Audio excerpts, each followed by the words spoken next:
Hello students, तो कैसे हो आप सभी। स्वागत है आप सभी का मेरे YouTube channel Hrithik study tutorial पर। तो वीडियो को शुरू करने से पहले जो भी इस चैनल पर नए हैं, चैनल को सब्सक्राइब कर दो और वीडियो को लाइक करके बेल आइकन को भी ज़रूर दबा दो कि हर नोटिफिकेशन आपके पास जल्दी पहुंचे।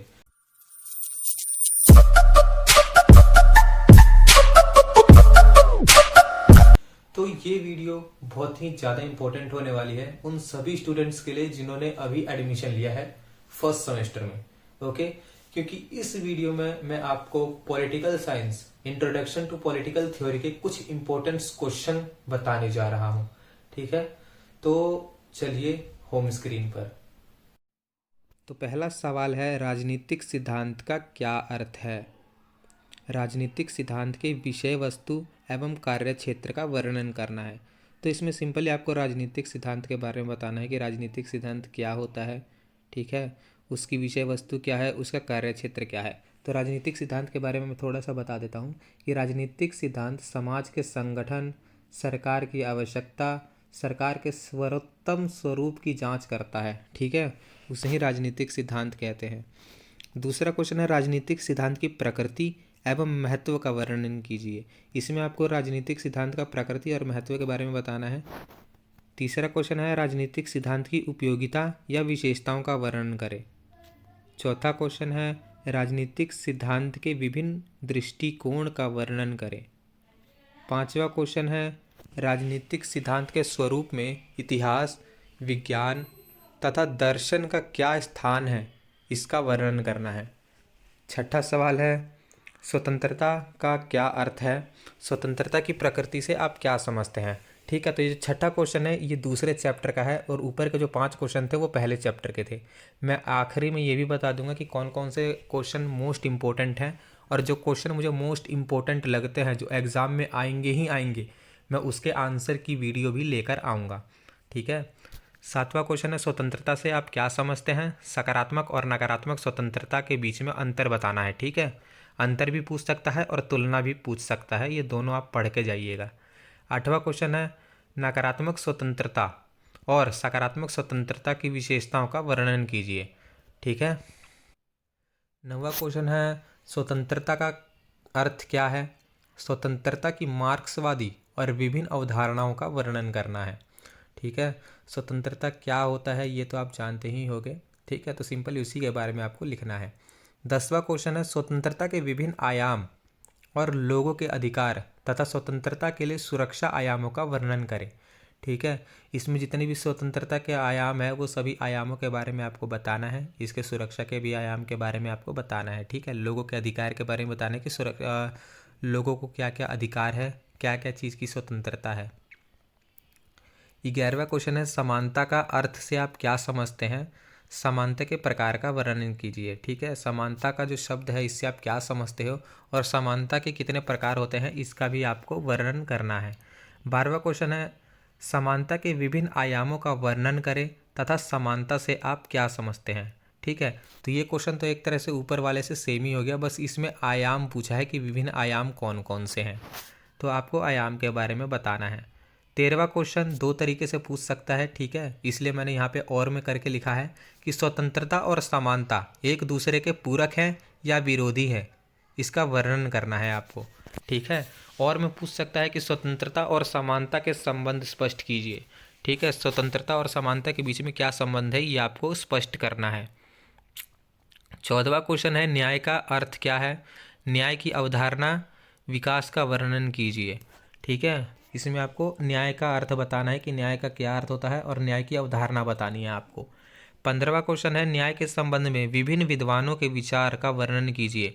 ठीक है, अब जो न्याय का अर्थ ही आपसे ऊपर 14वें क्वेश्चन में भी पूछा गया था, इसी न्याय को लेकर कुछ कुछ लेखकों ने अपने अपने सिद्धांत दिए हैं, जिसमें से ये आपसे 2 सिद्धांत के बारे में पूछ रहा है, एक अरस्तु का न्याय का सिद्धांत और एक प्लेटो का न्याय का सिद्धांत। तो यह दोनों आप पढ़ लीजिएगा। ठीक है।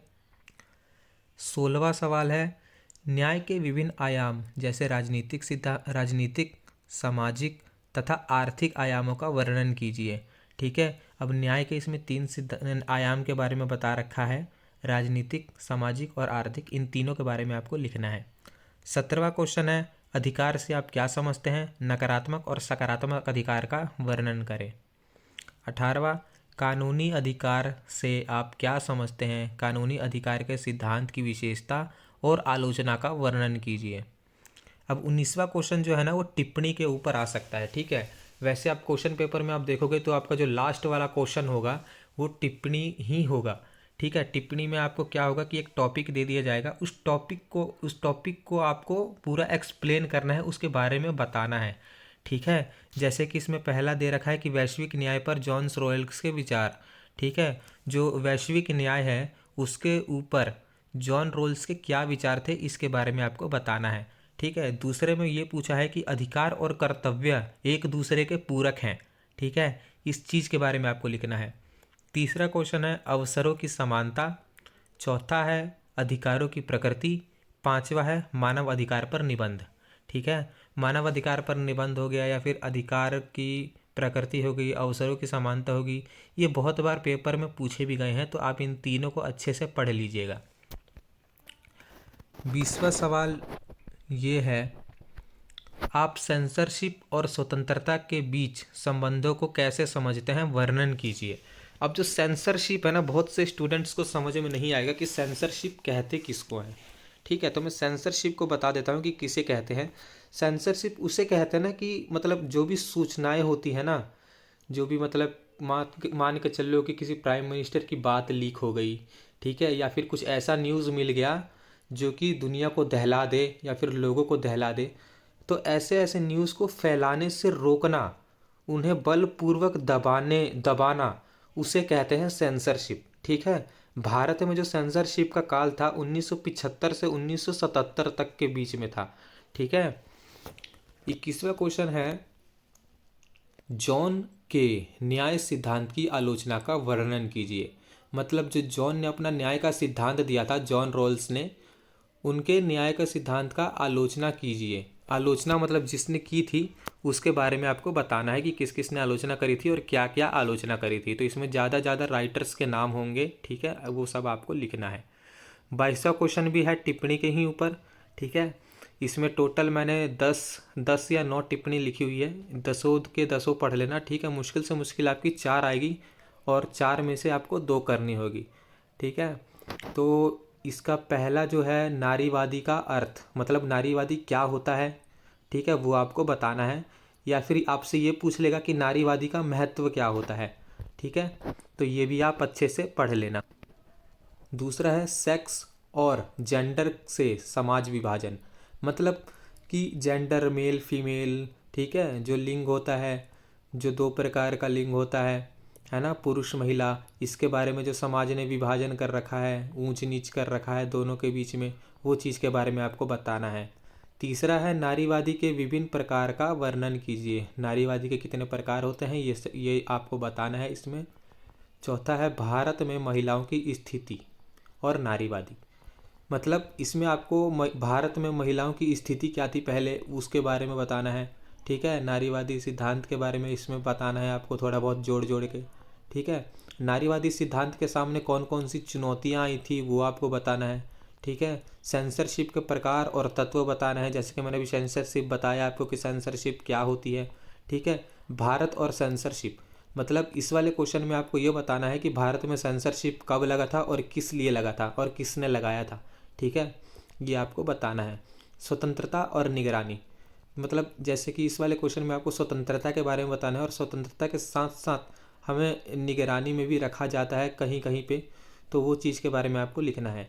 9वां है कि जाति व्यवस्था की विशेषता। जाति व्यवस्था की क्या विशेषता है आपको ये बताना है। 10वें क्वेश्चन में महिलाओं की स्थिति के बारे में बताना है, जाति के बारे में बताना है एवं आरक्षण के बारे में बताना है कि महिलाओं को कितने आरक्षण थे पहले, ठीक है, और अब उनमें क्या सुधार आया है क्या नहीं आया है, ये सब आपको इसमें लिखना है। तो ये सारे क्वेश्चंस बहुत ही ज्यादा इंपॉर्टेंट है, ठीक है। अब ऐसा तो नहीं है कि सारे क्वेश्चंस आपके एग्जाम में आएंगे, मुश्किल से मुश्किल 8 क्वेश्चन आपके पेपर में आएंगे, ठीक है। वो 8 के 8 क्वेश्चन में मैं आपको छांट के दूंगा, ठीक है। और कुछ कुछ क्वेश्चंस के जो मुझे लगता है कि जिसका आंसर मुझे लेकर आना चाहिए, मैं उस क्वेश्चन के भी आंसर लेकर आऊंगा और आप सभी को वो आंसर की वीडियो भी मिल जाएगी, ठीक है। तो चैनल पर एक्टिव रहना और अपने दोस्तों को भी इस चैनल को शेयर कर दो ताकि उनको भी हेल्प हो जाए। ओके, तो आज के लिए बस इतना ही। वीडियो को लाइक कर दो, कमेंट कर दो और बताना जरूर कि वीडियो कैसी थी। Thank you so much.